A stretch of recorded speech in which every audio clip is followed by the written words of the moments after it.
It's time to take a look at what's happening around Wyoming for Tuesday, December 31st. I'm Reilly Strand, in for Wendy Corr, bringing you headlines from the Cowboy State Daily newsroom, brought to you by the Cowboy State Daily Morning Show with Jake. From 6 a.m. to 10 a.m. Monday through Friday, Cowboy State Daily's Jake Nichols takes you deeper into the stories that matter and keeps up with the news, weather, and sports in your part of Wyoming. Just tune in to cowboystatedaily.com and join the conversation. A Rock Springs first grader saved his grandmother's life this month by dressing himself, getting to school, and reporting that his grandmother had died. Fortunately, she was not dead, just unconscious from low blood sugar. Cowboy State Daily's Claire McFarland reports it was when Mason Rasmussen got to school with cowboy boots, shorts, and a t-shirt despite the freezing temperatures that his teacher knew something was wrong. She's like, Mason, what's going on here, bud? And he said, my grandma's home alone and she has died. And so he was very just honest. And the school arranged for emergency responders to go to the home. Turned out she was just unconscious. But because he was so forthright and because he had the pluck to get himself to school, that's why authorities were able to get aid to the house. On Friday, the Sweetwater County Sheriff's Department presented Mason with a Bravery Award for remaining calm and telling a trusted adult about the crisis he had seen. In 1977, then-President Jimmy Carter picked up the phone to talk to Cheyenne resident Susan Allen, who was only 12 at the time. It was part of a CBS radio network call-in show called Ask President Carter. In the wake of Carter's death on Sunday, Cowboy State Daily's Leo Wolfson spoke with Susan to find out what she talked to the former president about. She remarkably got through to Carter despite there being about 9 million people who tried to call and get a hold of him during that 2-hour call-in show that he offered early on in his administration. They didn't talk about too many things, but she asked him about the pressures of the job and how he dealt with it. And she also asked him if he supports solar heating, a remarkably early question for something that has become a very hot-button topic in recent years. Because of the call, she held a personal affinity for the former president that stuck with her for the rest of his life, which was only strengthened by his volunteerism and public service. When billionaire Joe Ricketts bought Pinedale's White Pine Resort in April, people speculated the goal was to turn it into an upscale Jackson Hole-like resort. Ricketts is the founder and former CEO of TD Ameritrade and co-owner of the Chicago Cubs.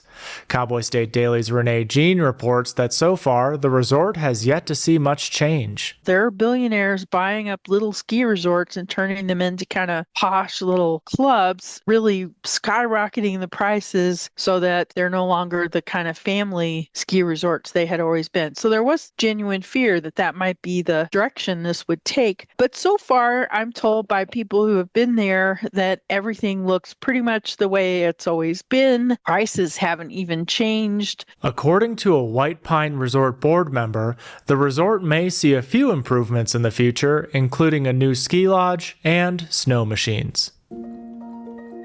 Whatever winter Wyoming has missed so far is expected to arrive in force moving into the new year. Cowboy State Daily's Andrew Rossi reports that heavy snowfall in the mountains is starting to drift down with enough intensity to bring scattered showers to lower elevations. Meanwhile, strong winds will carry colder temperatures across the Cowboy State. December was warmer and drier than Wyomingites might be used to. But as we move into January, the La Nina system over the Pacific that has created these conditions is weakening, and thus kind of the stranglehold that it has over Wyoming is weakening as well. Meteorologists tend to stay within the next 3 days or a week. Beyond that, it's hard to say. But the thing we can rely on is that Wyoming is going to get a healthy dose of winter starting in 2025, and that's likely to continue through January, February, and going into March at least. Future surges of cold air from Canada, mixed with Pacific patterns, will carry precipitation into the lower 48 states. Sources say the challenge is anticipating where and when those weather systems will impact Wyoming. And now let's take a look at today's weather with Cowboy State Daily meteorologist Don Day. Well, there's some good news today on this New Year's Eve. We're going to have less wind. Yes, you heard that correctly. Not as much wind today.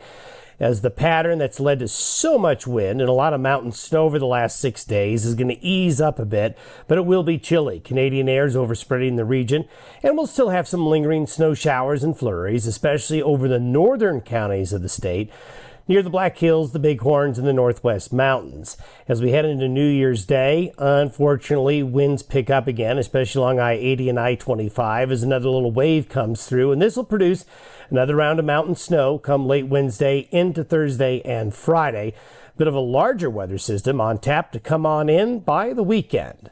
You can get Don's full forecast on the Cowboy State Daily website. I'll be back in just 15 seconds with more news. Open enrollment is here. Discover a range of low-cost plans from Blue Cross Blue Shield of Wyoming. Shop now to find the best option for you. Online, in town, in touch. We're right around the corner. Blue Cross Blue Shield of Wyoming. What's your plan? A Rock Springs couple is facing charges that add up to centuries in prison after local police allege they sexually abused and involved a teenage girl in sex acts with themselves and others for over a year. Cowboy State Daily's Claire McFarland reports that an evidentiary affidavit alleges 39-year-old Jennifer Renee Farney involved the girl in sex acts with her boyfriend, 56-year-old Richard Allen Turner. The woman in this pairing that's accused of all these sex crimes and child endangering, she's facing nearly a millennium in prison if convicted. It's like 850 some years if she were to be convicted on all of these charges, more than 60, and sentenced consecutively, whereas her boyfriend is facing several life sentences if convicted. Farney's case reached the Sweetwater County District Court on December 20th, while one of Turner's cases reached the court earlier this month. Turner is set for arraignment next month, while his other case is pending. A man camping on the ice on Ocean Lake in Fremont County woke up stranded hundreds of yards from shore Saturday after the ice broke up overnight. Cowboy State Daily's Mark Hines reports that the man's friend, Jake David, said it's common for ice fishermen to stay in their tents overnight. But David left Friday night because he felt something was off.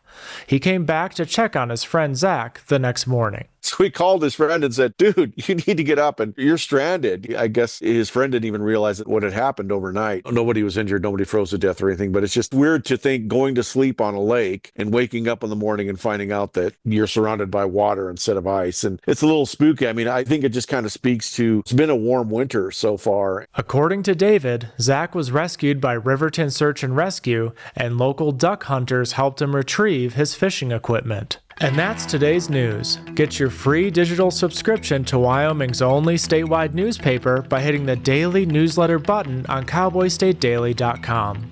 And you can watch this newscast every day by clicking subscribe on our YouTube channel.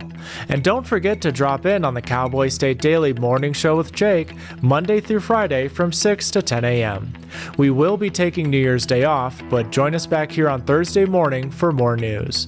Thanks for tuning in. I'm Reilly Strand for Cowboy State Daily.